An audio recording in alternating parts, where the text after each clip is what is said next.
அப்பா அப்பா ஏய் என்னப்பா? அப்பா கருப்பு பணத்தெல்லாம் மீட்டு நம்ம அக்கவுண்ட்ல போட்டாங்களாப்பா.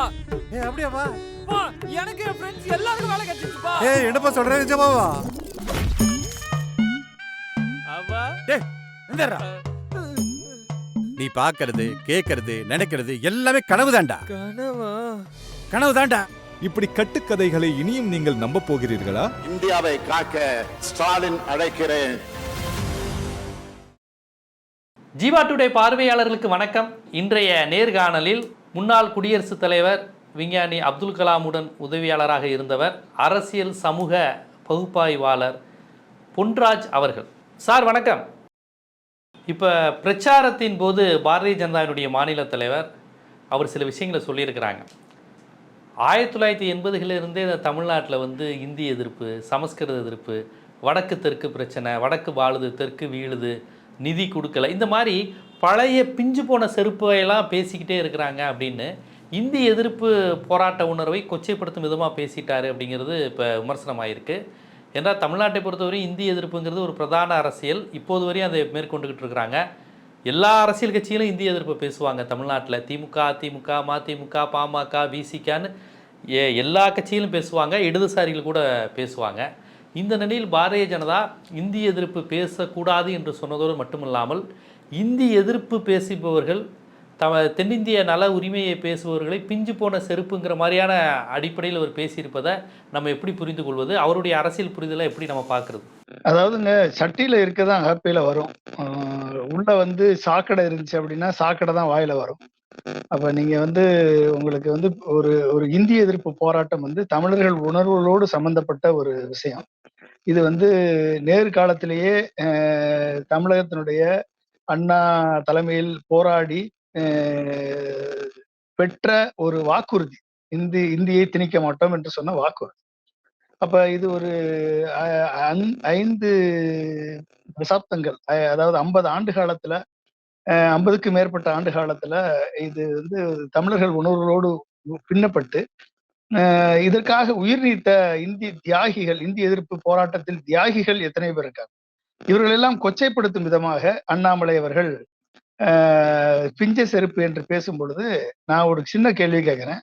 அந்த பிஞ்ச செருப்பை போட்டுக்கொண்டு எதற்கு எங்கள் வீட்டுக்குள் வருகிறீர்கள்? அந்த பிஞ்ச செருப்பை போட்டுட்டு ஏன் வீட்டுக்கு வரீங்க? அந்த பிஞ்ச செருப்பை கலட்டி தூர எரிஞ்சிட்டு வர வேண்டியதானே? அந்த இந்தி எதிர்ப்பு என்ற பிஞ்ச செருப்பை ஏன் போட்டுட்டு வர்றீங்க? நீங்க தானே போட்டு வர்றீங்க. அப்ப உங்ககிட்ட காலில் நல்ல செருப்பு இல்லையா? அறிவார்ந்த ஒரு நல்ல செருப்பு போடுறதுக்கு உங்களுக்கு தகுதி இல்லையா? இது இல்லையா? அப்ப எந்த வீட்டுக்கு வர்றோமோ அந்த வீட்டுக்கு ஒழுங்கான செருப்பு கூட போட்டு வரக்கூட தகுதி இல்லாதவர்கள் பிஞ்ச செருப்பை பத்தி பேசலாமா? அப்ப நீங்க தான் பிஞ்ச செருப்பு போட்டு வர்றீங்க. அப்ப அந்த ஹிந்தி திணிப்பு என்ற அந்த பிஞ்ச செருப்பை எங்க வீட்டு வரைக்கும் நீங்க கொண்டு வந்தா அதை தூக்கி எறிய வேண்டிய கடமை ஒவ்வொரு தமிழர்களுக்கும், ஒவ்வொரு உணர்வாளர்களுக்கும் அது இருக்கும்.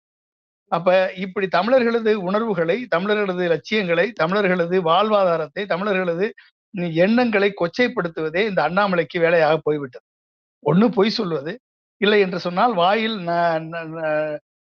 நாசர நடையில் பேசுவது, இல்லை என்று சொன்னால் அவமானப்படுத்தி பேசுவது, இல்லை என்று சொன்னால் அகங்காரத்தோடு மிரட்டுவது, இல்லை என்று சொன்னால் 17 ஸ்டேட்ல நாங்க ஆட்சியில இருக்கோம், உங்க பத்திரிகை நிருபர்கள் எல்லாம் ஒரு வழி கை பார்க்காம விட மாட்டோம், 6 மாசத்துல பதவி எல் முருகனுக்கு அமைச்சர் பதவி விட்டது, செய்தித்துறை எங்கிட்ட இருக்கு, உங்களை எல்லாம் என்ன செய்கிறோம் என்று பார் என்று மிரட்டுவது, அமைச்சர்களை மிரட்டுவது, தமிழக அரசை மிரட்டுவது, IPS அதிகாரிகளை மிரட்டுவது, IAS அதிகாரிகளை மிரட்டுவது, ஒரு சாதாரண காமன் மேனை மிரட்டுவது, இன்றைக்கு தமிழர்களின் உணர்வுகளை கொச்சைப்படுத்துவது என்ற அளவிற்கு இந்த அண்ணாமலை நிற்கிறார் என்று சொன்னால், இவர் அதிமுகவை கொச்சைப்படுத்தி, அதிமுகவினுடைய தலைவர்களை கொச்சைப்படுத்தி பேசி அண்ணா திராவிட முன்னேற்ற கழகத்தை கூட்டணியிலிருந்து வெளியே விரட்டி மோடிக்கு ஒரு 4 சீட்டு 5 சீட்டு கிடைச்சிருக்கும், அதையும் பால்படுத்தி மோடி பிரதமராக கூடாது என்று கடுமையாக உழைத்துக் கொண்டிருக்கக்கூடிய அண்ணாமலை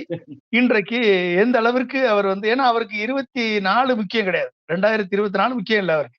அவர் மோடி பிரதமராவது முக்கியம் இல்லை. எந்த மோடி இவரை நம்பி இறங்கியிருக்காரோ அது அவருக்கு முக்கியம் இல்லை. அவருடைய பிரச்சாரத்திலே சொல்றாரு, இந்த தேர்தலில் நான் நிக்க மாட்டேன்னு சொன்னேன், தேர்தலில் நான் வெற்றி என்பது எங்களுக்கு இலக்கல்ல. இதெல்லாம் என்ன அர்த்தம்? அப்ப என்ன அர்த்தம் அப்படின்னா, இவருக்கு 2024 பிஜேபி வெற்றி பெற வேண்டும், பிஜேபிக்கு ஒரு 5 சீட்டாவது தமிழகத்தில் கிடைக்க வேண்டும் என்பது இவர் குறிக்கோள் அல்ல. இவருக்கு 2026 இவர் சிஎம் ஆக வேண்டும். வந்த உடனே தலைவர் பதவி ஆன உடனே ரவுடிகள், முள்ள மாறி முடிச்சவிக்கி இந்த மாதிரி எல்லாரையும் கட்சியில சேர்த்து ஒரு ஐபிஎஸ் ஆபீசர் கீழே இருக்க அத்தனை பேருமே அந்த மாதிரியான ஒரு ஆட்களை எல்லாம் கட்சியில் சேர்த்து அந்த மாதிரியான குற்றச்செயல்களில் ஈடுபட வைப்பது. இது அடுத்து. 3வது கட்சியில இருக்கக்கூடிய சீனியர் தலைவர்களை எல்லாம் வீடியோ ஆடியோ எடுத்து ஓய்ப்பது. 4வது யாராவது இவருக்கு போட்டியாக வந்துவிட்டால் அவர்களை அரசியல் சாணக்கியத்தனம் என்று சொல்லி அரசியல் அயோக்கியத்தனம் பண்ணி அவர்கள் எதிர்காலத்தை சிதைப்பது. அப்ப இவரிடமிருந்து நீங்க என்ன பெட்டரா எதிர்பார்க்கறீங்க? நீங்க அண்ணாமலைட்ட இருந்து இதை விட பெட்டரா நீங்க ஒண்ணும் எதிர்பார்க்க முடியாது. அது அவர்கிட்ட இருக்கிறது, சட்டியில இருக்கிறதா ஹாப்பியில வரும். ஏன்னா அவர்கிட்ட இருப்பது அந்த ஒரு தீய சக்தியிலிருந்து தீய எண்ணங்கள் தான் வெளியே வரும். தீய சக்தியிடமிருந்து தீய சிந்தனைகள் தான் வெளியே வரும். நல்லவரிடமிருந்து தான் நல்ல எண்ணங்கள், நல்ல செயல்கள், நல்ல வார்த்தைகள், நல்ல சொற்கள் வெளியே வரும். அப்போ ஒரு தலைவனுக்குரிய பண்பு நலன்கள் இருந்தால் இப்படி எல்லாம் பேசுபவர்கள் எப்படி தலைவராக முடியும்? அப்ப இது ஒரு நாளாந்தர பேச்சாளர் பேசக்கூடிய அளவிலே ஒரு அண்ணாமலை என்பவர் தமிழர்கள் இந்திய எதிர்ப்பு போராட்டத்தில் உயிர் நீத்த தியாகிகளை அவமதித்திருக்கிறார். தமிழ்நாட்டினுடைய லட்சியத்தை, கொள்கையை அவமதித்திருக்கிறார்.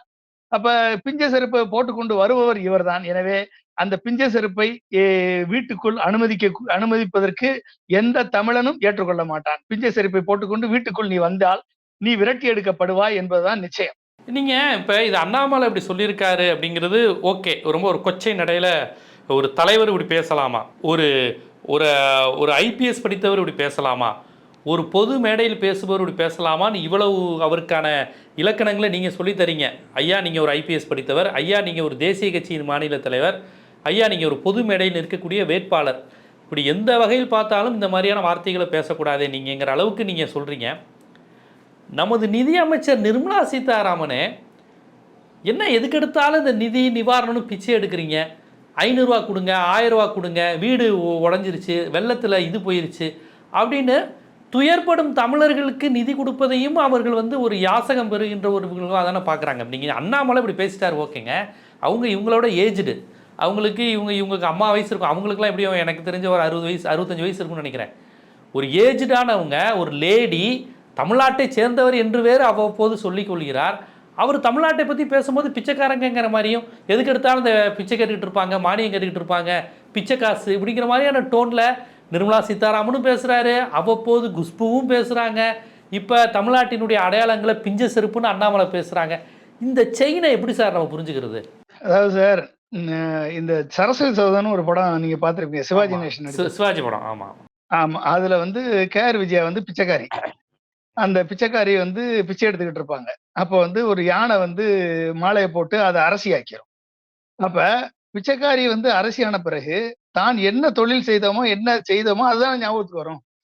உங்களுக்கு அதாவது பிஜேபியில நீங்க என்ன பண்றீங்கன்னா, அவங்க என்ன சொல்லுவாங்க அப்படின்னா, அவர்கள் என்ன செய்தார்களோ அதை அடுத்தவர்கள் செய்ததாக அவர்கள் சொல்வார்கள். அவர்கள் செய்த அவர்கள் ஒரு தப்பை செஞ்சிருப்பாங்க, ஆனா அடுத்தவர்கள் இதை செய்கிறார்கள் என்று அவர்கள் பாடம் எடுப்பார்கள். இது மோடியில இருந்து கீழே இருக்க அண்ணாமலை வரைக்கும் அதான். அவர்கள் ஊழல் செய்தால் அடுத்தவர்களை ஊழல் செய்தார் என்று குற்றம் சாட்டுவார்கள். அவர்கள் அராஜகம் செய்தால் அடுத்தவர்கள் அராஜகம் செய்கிறார்கள் என்று சொல்வார்கள். அவர்கள் அக்கிரமம் செய்தால் அடுத்தவர்கள் அக்கிரமம் செய்கிறார்கள் சொல்வார்கள். அவர் ஊழல் செய்து விட்டு வருவார்கள், அடுத்தவர்களை ஊழல் செய்கிறார்கள் என்று சொல்வார்கள். அப்ப இந்த தனக்கு என்ன மனோபாவம் இருக்கிறதோ, மேலாதிக்க மனோபாவம் இருக்கிறதோ, அந்த மேலாதிக்க மனோபாவம் அப்படியே கொண்டவர் தான் இந்த நிர்மலா சீதாராமன் என்ற ஒரு பினான்ஸ் மினிஸ்டராக இருக்கிறார். இவர் மக்களால் தேர்ந்தெடுக்கப்பட்டவர் அல்ல. ஒரு மக்களால் தேர்ந்தெடுக்கப்பட்டிருந்தால் இவருக்கு எந்த அளவுக்கு அகங்காரமும் ஆணவமும் இருக்கும்.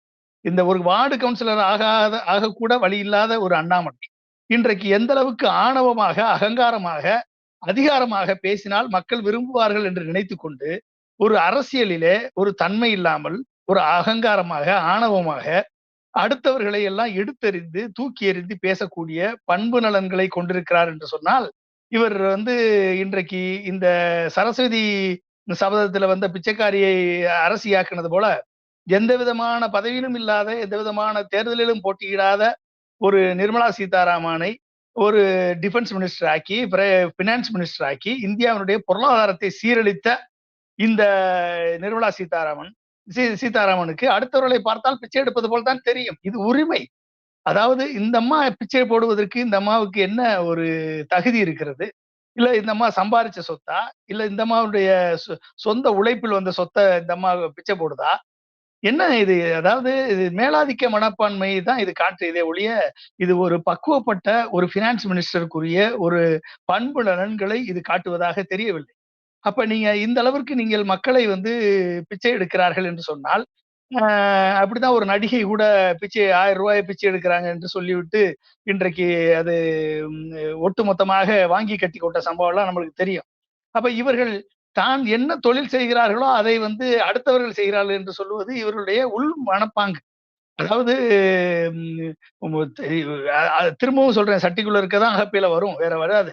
அப்ப அவர்கள் என்ன மனதுல நினைக்கிறாங்களோ, என்ன செய்து கொண்டிருந்தார்களோ, பிச்சை எடுத்துக் இருந்திருக்கலாம். ஏற்கனவே எனக்கு பதவி பிச்சை வேண்டும் என்று கேட்டிருக்கலாம். அந்த பதவி பிச்சையை கேட்டு கேட்டு கேட்டு கேட்டு டிஃபென்ஸ் மினிஸ்டர் ஆகி அடுத்து ஃபினான்ஸ் மினிஸ்டர் ஆகி இருப்பதனால் அவர்களுக்கு வந்து அந்த திரும்பவும் அதே மாதிரியான மற்றவர்களையும் பிச்சை எடுக்கிறார்கள் என்று சொல்லக்கூடிய எண்ணங்கள் தான் வரும். இது வந்து சைக்காலஜி. இது வந்து ஒருத்தருடைய இன்னர் சைக்காலஜி அப்படித்தான் இருக்கும். அப்ப நீங்க இவர்களை வந்து எப்படி நீங்க மாத்த முடியும்? ஏதாவது நாட்டை வளப்படுத்தியிருக்கோம். நீ வந்து இத்தனை பட்ஜெட்டை சமர்ப்பித்திருக்கிறார். இந்த பட்ஜெட்ல இந்தியாவுடைய பொருளாதாரத்தை 4 மடங்கு நான் உயர்த்தி இருக்கிறேன் கடந்த 10 ஆண்டுகள்ல அப்படின்னு இந்த நிர்மலா சீதாராமனா சொல்ல முடியுமா? இல்ல வந்து கருப்பு பணத்தை நான் மீட்டெடுத்து கொண்டு வந்து சத்தீஸ்கர்ல பேசுறப்ப போன எலெக்ஷன்ல 2013 எலெக்ஷன்ல கூட்டத்துல பேசும் பொழுது இந்தியர்கள் பதுக்கி வைத்திருக்கக்கூடிய கருப்பு பணம் சுவிட்சர்லாந்து வங்கியில இருக்கக்கூடிய கருப்பு பணத்தை மீட்டெடுத்து வந்தால் ஒவ்வொருத்தருக்கும் 15 லட்சம் கொடுக்க முடியும் என்று சொன்னாரா இல்லையா மோடி? அப்ப அந்த 15 லட்சத்தை இவர் கொடுக்க வேணாம். அதை கூட நம்ம கேட்கணும், கொடுத்தாரா இல்லையான்னு. நாங்க எப்ப சொன்னோம்? அது ஒரு ஜூம்லா அப்படின்னாரு அமித்ஷா. அப்ப இவர்கள் வந்து ஜூம்லா அப்படின்னு சொல்லி சொன்னாங்க. இப்ப இவர்கள் பேசுவது அனைத்துமே ஜூம்லா தான். அப்ப எப்படின்னா இவங்க சொல்லக்கூடிய கேரண்டி ஜூம்லா, இவங்க பேசக்கூடிய அனைத்தும் ஜூம்லா. அப்ப என்ன அர்த்தம்? இது ஏமாற்றுத்தனம் என்றுதான் அர்த்தம். அப்ப அந்த 15 லட்சத்தை இவங்க போடுறதை கூட விடுங்க. இது வரைக்கும் இந்த சுவிஸ் பேங்க்ல கிட்டத்தட்ட 1.8 ட்ரில்லியன் US வந்து இந்தியர்களுடைய கருப்பு பணம் சுவிஸ் பேங்க்ல இருக்குன்னு இப்ப ரிப்போர்ட் சொல்லுது, சமீபத்திய ரிப்போர்ட். சரி, இந்த பணம் கருப்பு பணம் இங்க இருந்து அங்க போச்சே, எப்படி போச்சு? டைரக்டா பேங்க் மூலமா போச்சா? பேங்க் மூலமா போச்சுன்னா RBIக்கு தெரியாம போச்சா? சரி, பேங்க் மூலமா போறதுக்கு வாய்ப்பு இல்ல. அப்ப ஹவாலா மூலமா போச்சா? ஹவாலா மூலமா போச்சுன்னா மணி லாண்டரிங் மூலமா போச்சா? அப்ப ED என்ன பண்ணிட்டு இருந்துச்சு? தூங்கிட்டு இருந்துச்சா? இந்த அதாவது கிட்டத்தட்ட 1.8 ட்ரில்லியன், 1 ட்ரில்லியன்னா 83 லட்சம் கோடி. 83 லட்சம் கோடிங்க. கிட்டத்தட்ட 1.8 ட்ரில்லியன் என்னாச்சு? கிட்டத்தட்ட ஒரு 140 லட்சம் கோடி. 140 லட்சம் கோடி கடன் நம்மகிட்ட இருக்கு. 150 லட்சம் கோடி கடன் வாங்கியிருக்காரு மோடி இவர் 10 வருஷத்துல. ஆனா 140 லட்சம் கோடி கருப்பு பணம் சுவிட்சர்லாந்து வங்கியில போய் சேர்ந்திருக்கு. யார் எப்படி போச்சு? அப்ப இவங்க ED எங்க போச்சு? இன்றைக்கு எதிர்க்கட்சிகள் ஆளக்கூடிய மாநிலங்கள்ல ED-யை வைத்து, CBI வைத்து, இன்கம் டாக்ஸை வைத்து மிரட்டுகிறார்களே. இது இந்த 140 லட்சம் கோடி கருப்பு பணம் சுவிட்சர்லாந்து வங்கிக்கு போகும் வரை இவர்கள் தூங்கி கொண்டிருந்தார்களா? இந்த 10 ஆண்டுகள்ல எவ்வளவு போச்சு? இந்த பினான்ஸ் மினிஸ்டர் வெள்ளை அறிக்கை கொடுக்க முடியுமா? இந்த பினான்ஸ் மினிஸ்டரால இந்த 140 லட்சம் கோடிய இந்தியாவிற்கு கொண்டு வருவதற்கு நீங்க ஒரு அக்கௌண்ட்ல 15 லட்சம் கோடி கூட போட வேணாமியா? அட்லீஸ்ட் அதை வாங்கி இந்தியாவுடைய 150 லட்சம் கோடி கடனை அடைக்கல. நீங்க திறமையான பினான்ஸ் மினிஸ்டர் நாங்க ஏத்துக்கிறோம். நாங்க கூட பிச்சை வாங்குறோமா உங்ககிட்டன்னு சொல்லிக்கிறோம். நாங்க அதை பத்தி கூட இப்ப கவலை இல்ல. நீங்க அதை அடைச்சியான்னு காமிக்கணும். இந்த தேர்தல் பத்திர திட்டமே கருப்பு பண ஒழிப்பு நடவடிக்கை தான் அமித்ஷா சொன்னாரு, கேள்விப்பட்டிருப்பீங்க நீங்க. அது உங்களுக்கு தெரியாது இல்ல, கருப்பு பணத்தை எப்படி ஒழிச்சாங்கன்னு. அது கருப்பு பண ஒழிப்பு தான். எப்படி ஒழிக்கிறாங்க தெரியுமா? நான் 20 கோடி லாபம் ஈட்டிய கார்பரேட் கம்பெனி, 20 கோடி லாபம் ஈட்டிய கம்பெனி 400 கோடி இவங்களுக்கு கொடுத்துருக்கு, பிஜேபிக்கு கொடுத்துருக்கு தேர்தல் பாண்டு, எலக்ட்ரல் பாண்டுல. சரி, எப்படிடா கொடுத்துருக்கு அப்படின்னா, கருப்பு பணத்தை எல்லாம் இந்த பிஜேபி காரங்க அந்த கம்பெனிகிட்ட கொடுத்து வெள்ளையா மாத்தி எலக்ட்ரல் பாண்டா கொண்டாந்துட்டாங்க. இப்படிதான் அவங்க கருப்பு பணம் ஒழிச்ச விதம். இப்ப இவங்க கருப்பு பணம் ஒழிச்ச விதத்திலேயே கிட்டத்தட்ட 4000 சொச்சம் கோடி இந்த மாதிரி மிரட்டி, ED-யை வச்சு மிரட்டி, CBI வச்சு மிரட்டி, இன்கம் டாக்ஸை வச்சு மிரட்டி, இவர்கள் கருப்பு பணத்தை எல்லாம் வெள்ளை பணமாக மாற்றி அந்த வெள்ளை பணத்தை எலக்ட்ரல் பாண்டாக உருவாக்கி இருக்கிறார்கள். அப்ப இதே நிர்மலா சீதாராமனுடைய ஹஸ்பண்ட் அவர் என்ன சொல்லியிருக்காரு, உலகத்திலேயே மிகப்பெரிய ஸ்கேம் வந்து இந்த எலக்ட்ரல் பாண்ட் ஸ்கேம் தான் அப்படின்னு சொன்னாரா இல்லையா? அப்ப நிர்மலா சீதாராமன் யார்கிட்ட போய் கேட்கணும்? அப்ப அவரு கூட இருக்கக்கூடிய ஹஸ்பண்ட் கிட்ட போய் அந்த அறிவுரையாவது அட்லீஸ்ட் அவருடைய அறிவுரையாவது கேட்டிருந்தா கூட இந்த அம்மா இந்த நாட்டு வந்து கொஞ்சமாவது அந்த கருப்பு பணத்தையாவது கொண்டாந்துருக்கும். அது கூட கேட்கல. அப்ப என்ன துரதிர்ஷ்டம், ஒரே வீட்டுல வாழ்ந்து கொண்டு ஹஸ்பண்ட் அண்ட் ஒய்ஃபா இருந்து கொண்டு அவரு ஒரு அறிவுள்ள ஒரு மனிதன் அங்க உட்கார்ந்து சொல்றாரு. அவரு பேச்சையே கேட்காத இந்த நிர்மலா சீதாராமன் இவர்கள் எந்த அளவிற்கு வந்து இந்தியாவுக்கு வந்து அட்வைஸ் பண்ண வந்துட்டாங்க, தமிழர்களுக்கு வந்து அட்வைஸ் பண்ண வந்துட்டாங்க. அப்ப நீங்க வந்து எந்த எந்த அளவிற்கு அவர்கள், அதாவது அந்த மேலாதிக்க மனப்பான்மை என்பது வந்து அவர்களிடம் இருக்கிறது என்பது தெளிவாக தெரிகிறது. வெங்காயம் நான் சாப்பிட மாட்டேன், எனக்கு வெங்காய விலை தெரியாதுன்னு சொன்னவங்க தானே இதே பினான்ஸ் மினிஸ்டர். அப்ப இவர்கள் எல்லாம் வந்து எந்த அளவிற்கு வந்து பாராளுமன்றத்துல மக்களை வந்து ஒரு துரும்பாக கூட மதிக்காதவர்கள் இன்றைக்கு மக்கள்கிட்ட வந்து ஓட்டு கேட்க வருகிறார்கள், வாக்கு கேட்க வருகிறார்கள். இவர்களது பிம்பத்தை எக்ஸ்போஸ் ஆகும் பொழுது இவர்கள் பதறுகிறார்கள். இவர்கள் வந்து அதை டைவர்ட் பண்றதுக்கு எல்லா வழிகளையும் கடைபிடிக்கிறார்கள். எனவே வந்து பிச்சை எடுக்கிறார்கள் என்று சொல்லக்கூடியது அண்ணாமலை அளவுக்கு தரம் தாழ்ந்து விட்டார் பினான்ஸ் மினிஸ்டர் என்றுதான் நாம் கருத வேண்டியிருக்கிறது. அவருக்கு வயது கூட இருந்தாலும் கூட, யாரா இருந்தாலும் பிஜேபியை சேர்ந்தவர்கள் எந்த வயதினராக இருந்தாலும் சரி, அவர்கள் பொய் பேசுவார்கள், மேலாதிக்க மனப்பான்மையோடு பேசுவார்கள், அகங்காரத்தோடு பேசுவார்கள், ஆணவத்தோடு பேசுவார்கள். இவர்கள் மட்டும்தான் உத்தம புத்திரர்கள், மற்றவர்கள் எல்லாம் ஊழல்வாதிகள் என்று பேசுவார்கள். இதுதான் இவர்களது வரலாற்று பின்னணி. எனவே அதை வந்து நம்ம புரிஞ்சுக்கணும், அவ்வளவுதான். கண்டிப்பாக அண்ணாமலை அவர்களுடைய தத்துவம், அவர்களுடைய மூத்த தலைவர்கள், மிகப்பெரிய பொறுப்பில் இருப்பவர்கள் உட்பட தமிழர்களுக்கு எதிரான மனநிலையில் பேசுவதையும், தமிழர்களை அவமானப்படுத்தும் விதமாக பேசுவதையும், தமிழர்களின் அடையாளம், தமிழ்நாட்டின் அடையாளங்களான போராட்டங்களை கொச்சைப்படுத்துவதையும் ஏன் வழமையாக கொண்டிருக்கிறார்கள், அதன் பின்னணி என்ன என்பதை ரொம்ப விரிவாக நீங்கள் மக்களுக்கு எடுத்து வச்சிங்க. மிக்க நன்றி. மிக்க நன்றி ஜீவா, தேங்க்யூ.